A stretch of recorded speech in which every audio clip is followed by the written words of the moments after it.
Number 6 Mauryan dynasty के बारे में स्टडी कर रहे थे। लास्ट लेक्चर में हम लोगों ने स्टडी किया मौर्यन चंद्रगुप्त मौर्य एंड बिंदुसार के बारे में, कैसे चंद्रगुप्त मौर्य ने अपना स्टेट डेवलप किया और अपना रीजन उन्होंने एक्सपांड किया। Then we will studying emperor Ashok. Emperor Ashok जिन्होंने 273 BC से 232 BC तक अपना राज किया। After the death of father Bindusar, Ashoka had clashes with his elder brother Sushim and half brother or a step brother. Thus he came to power, but his coronation was done after 4 years in Patliputra. है ना, अशोका ने बिंदुसार के बाद, death के बाद उन्होंने अपना राज start किया, जबकि उनके एल्डर ब्रदर जो सुशिम थे और जो स्टेप ब्रदर थे उनके साथ थोड़ा क्लेशेस था, बट उन पावर में आने के बाद उन्होंने पाटलिपुत्र को उनका कैपिटल बनाया। After the coronation Ashoka increase the royal inheritance inherited from his father. According to his stone inscriptions, his empire extended from Kandhar and Peshawar on the northwestern border to Nepal in northern India up to Mysore, present day Karnataka in the south, Gujarat, Saurashtra in the west, Magad in east and Kalinga present in day by Odisha. तो इतना उन्होंने अपना expand किया अशोका ने, कंधार से पेशावर तक, north western border तक, नेपाल में नॉर्थन इंडिया तक and Mysore at present Karnataka है साउथ में एंड गुजरात सौराष्ट्र तक वेस्ट में, Magadh present in Bihar and Kalinga Odisha तक। इतना उन्होंने अपना स्टैब्लिश किया और एक्सपांड किया अपना empire. Battle of Kalinga and Ashoka's reversal hard change. Kalinga situated in the neighbourhood of Magadha was a part of Magad Empire at the time of Nand kings, but after establishment of Maurya Empire it became independent. Ashoka, who wished to make Kalinga a part of the Magad Empire again, declared war on King Jayant of Kalinga in the 8th year of his coronation. Ashoka was victorious in this war. Kalinga neighbourhood है मगध का, जो कि नंद dynasty it means जिसने चंद्रगुप्त मौर्य ने जिसको हराकर अपना राज establish किया था, वो नंद डायनेस्टी के किंग का पार्ट था। बट मौर्य एम्पायर होने के बाद कलिंगा इंडिपेंडेंट हो गया था और अशोका का विश था कि वो कलिंगा को अपना एक मगध एम्पायर का एक पार्ट बनाए। लेकिन उसके लिए उन्होंने जो कलिंगा के किंग थे जयंत, उनसे उन्होंने 8 इयर्स तक कोरोनेशन किया। देन आफ्टर अशोका के लिए ये विक्ट्री मिली, अशोका को बाद में विक्ट्री मिली इस बैटल में। After achieving victory in the war, Ashoka saw gloom and sorrow everywhere in the battlefield as well as in the city. Seeing loss of life and property in the war and crying women and children, his joy over victory of Kalinga was lost. His peace of mind was lost. Ashoka's heart was filled with feeling of remorse and regret over the war. He understood the futility of war and Kalinga war became the final war of his life. Buddhist monk Upagupta taught him to renounce his weapon and take up the scriptures. By adopting Buddhism, Ashoka became a religious man from a diplomatic man. यहाँ पर कलिंगा का war, battle of Kalinga वे जीतने के बाद, इसमें victory मिलने के बाद अशोका ने जब चारों ओर देखा तब वहाँ पे बहुत सारा सौरो था बैटलफील्ड पर सिटी में कितना सारा प्रॉपर्टी और लाइफ का लॉस हुआ था। बच्चे और लेडीज़, औरतें सारी क्राइंग कर रही थी, ज़ोर ज़ोर से रो रही थी। ये सारा देखकर जितना भी उनका विक्ट्री का जो जॉय था, कलिंगा पर विक्ट्री का जॉय था, वो उनका सारा लॉस हो गया, चला गया। उनको अब सारा ये देखकर उनका हार्ट बहुत फीलिंग से भरपूर हो गया, उनको बहुत ज़्यादा दुख हुआ इस बात का। और उन्होंने अपना माइंड को पीस देने के लिए बुद्धिस्ट मोंक जो उपागुप्ता थे, उन्होंने उनको टीच किया और उनके उससे उन्होंने वेपन और रख दिए, वेपन्स जो भी थे उन्होंने रख दिए और उन्होंने बुद्धिज्म एक्सेप्ट किया, अडॉप्ट किया, बुद्धिज्म रिलीजन अडॉप्ट किया। अब ये अशोका जो थे, वो जो बहुत बड़े डिप्लोमेटिक मैन थे, वहाँ से वो एक रिलीजियस मैन बन गए। Ashoka was the first ruler who tried to convey his message to the people through his inscription. Language of most of Ashoka's inscription is Prakrit and script is Brahmi. Ashoka first ruler थे जिन्होंने अपनी message को inscription के through लोगों तक पहुंचाने की कोशिश की और ये लैंग्वेज थी उनकी इंस्क्रिप्शन पर प्राकृत एंड ब्राह्मी।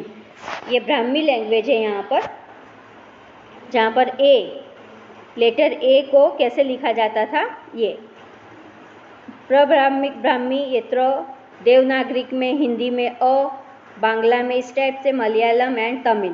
तो ये स्क्रिप्ट थी और यहाँ पर जो ब्राह्मी लैंग्वेज है यहाँ पर इसको इस टाइप से ये लिखा जाता था, ये वाला। Okay. While describing about his Kalinga war, Ashoka got this written on the stone inscription: 8 years after becoming king, one conquered Kalinga. About 1.5 lakh people were imprisoned, more than 1 lakh people were killed. This made me very sad. यहाँ पर इतना सारा loss होने के बाद कलिंगा का युद्ध जो फिनिश हुआ। People who love their relatives and friends and are gracious towards their slave and dead are also killed in the war or they lost their loved ones. है ना, बहुत से लोगों ने अपने रिलेटिव्स, फ्रेंड्स और जिसको जो बहुत ज़्यादा प्यार करते थे, वो वैसे लोगों को भी खो दिया। So I am regretting. Now I have decided to follow Dhamma and teach other people its principle. So ये यहाँ पर अशोका बता रहे हैं कि इसलिए उन्होंने डिसाइड किया है कि वो धामा की ओर जाएंगे और लोगों को टीच करेंगे इसके प्रिंसिपल के बारे में। I believe that winning people's heart through Dhamma is better than forcefully winning people. I am carving this inscription as a message for the future so that after me, my son and even grandchildren do not think to indulging in war. They should think about the way in which they could spread Dhamma. है ना, धामा का word है, Sanskrit word है धर्मा। धर्मा से ये धामा एक प्राकृत वर्ड है, प्राकृत लैंग्वेज का वर्ड है जिसको संस्कृत में धर्मा कहते हैं।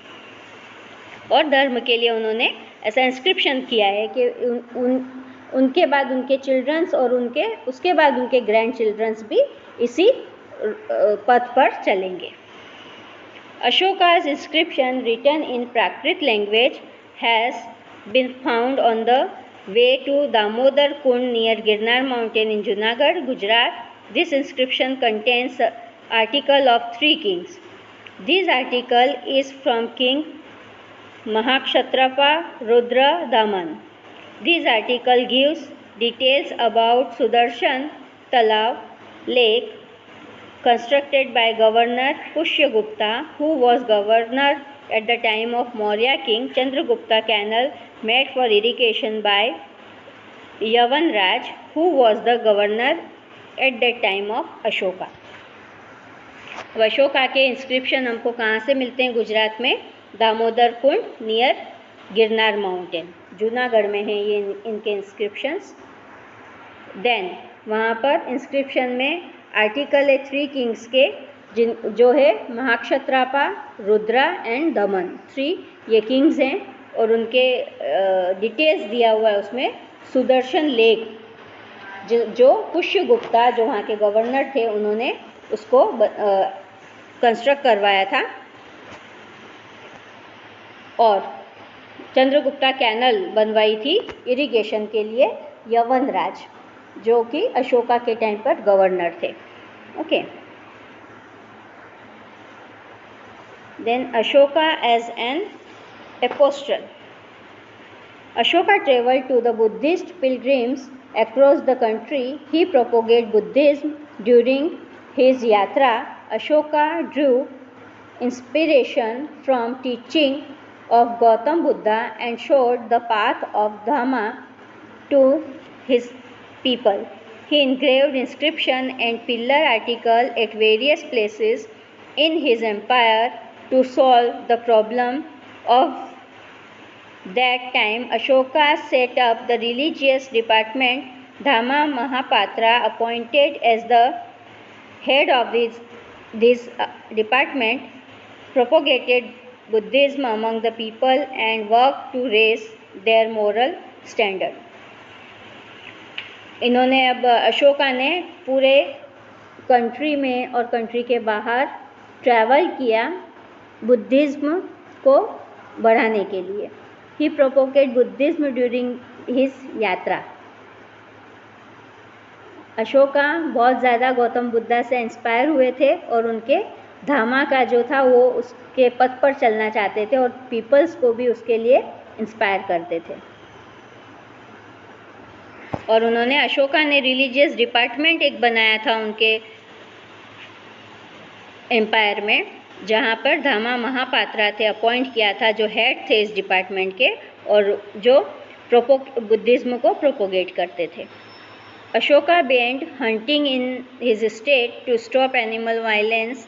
ही emphasized the promotion of the principle of love, compassion, kindness, non-violence, virtue, etc. Along with the sermons, some useful sayings were also engraved in the inscription. Ashoka के टाइम पर हंटिंग करना बैन था। वहाँ पर वो उनके प्रिंसिपल्स थे, love, compassion, kindness, non violence, virtue, ये सारे उनके कंपस ये थे और उनके थ्रू ये इंस्क्रिप्शन से ये हमको पता चलता है। उन्होंने लोगों को क्या मैसेज दिया? Obey your parents, respect the elders, do not kill the animals, spend as little as possible, serve the guru, to be kind to women and servants, to give donation to Brahmins and monks, respect and try to understand principle of other religion. ये message था जो उन्होंने peoples को दिया था। Okay, in the year 251 BC, Ashoka convened third Buddhist conference in Moggaliputta Tissa in Patliputra. The objective of this conference was to establish religious unity for removing religious differences which had raised. Ashoka propagated Buddhism in Indian state of Kashmir, Gandhar, Chola, Pandya and Kerala. Empire Ashoka sent missionary boats to Myanmar, Ceylon, Syria, Egypt, Macedonia, etc. Ashoka sent his son Mahendra and daughter Sanghamitra to Ceylon to preach Buddhism. Thus, during his reign, Ashoka granted royalty to Buddhism. In addition to preaching, Ashoka also performed public welfare work. He arranged for treatment of human and animals. He got whales, ducks, planted trees, built road and built restrooms. है ना, उन्होंने बहुत सारा Buddhism के लिए conference बनाई, पाटलिपुत्र में arrange किया और उसके बाद उन्होंने बुद्धिज्म को प्रोपोगेट किया इंडियन स्टेट्स में भी और आउटर स्टेट्स में भी। जैसे इंडियन स्टेट्स थे, जैसे कश्मीर, गंधार, छोला, पंड्या, केरला, एंड कंट्रीज़ थी बाहर की, म्यांमार, सीलोन जिसको हम अभी श्रीलंका कहते हैं, सीरिया, इजिप्ट, मैकेडोनिया, ये सारे स्टेट्स थे जहाँ पर उन्होंने बुद्धिज़्म को प्रोपोगेट किया था। अशोका के सन थे महेंद्र एंड डॉटर संघमित्रा थे, उन्होंने भी प्रीचिंग के लिए सीलोन गए, वो जहाँ उन्होंने बुद्धिज़्म के लिए प्रीचिंग किया। रेस्ट रूम बनवाए अशोका ने, वेल्स बनवाए, ट्रीज प्लांट किए और रोड्स भी उन्होंने बनवाए। Because of his qualities and deeds Ashoka is regretted as one of the greatest ruler in the history. Emperor Ashoka died in 232 BC. He ruled for 36 years.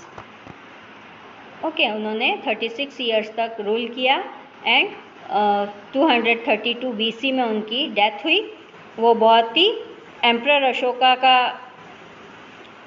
Ruler, जो greatest ruler के नाम से उनको जाना जाता है, क्योंकि उनमें ऐसी क्वालिटी और डीड्स थी। ओके, ये लेक्चर हम यहीं पर फिनिश करते हैं। नेक्स्ट लेक्चर में आगे स्टडी करेंगे। Till then, thank you.